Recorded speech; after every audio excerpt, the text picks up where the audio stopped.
Hello, friends. A man was driving through the countryside when a hitchhiker flagged him down. The man stopped his car and the hitchhiker got in. The man was about to drive off when the hitchhiker said, "Hey man, you're driving too fast, you gotta slow down." The driver responded, "I'm sorry, but I'm in a hurry and I don't have time to waste.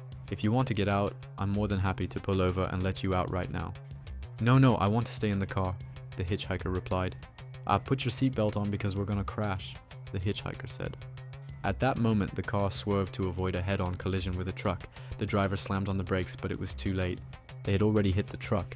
Dazed and confused, the driver looked over at the hitchhiker and asked, "Are you okay?"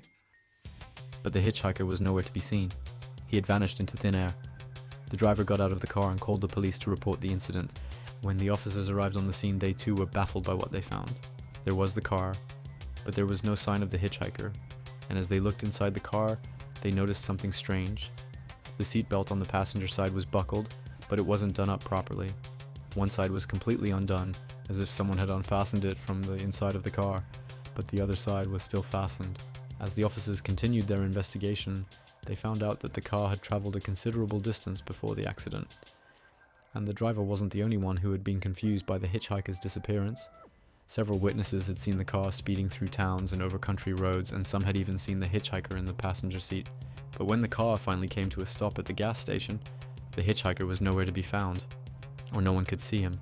The police were eventually unable to piece together what had happened. The hitchhiker had gotten into the car and told the driver to slow down. But did he know about what was to happen?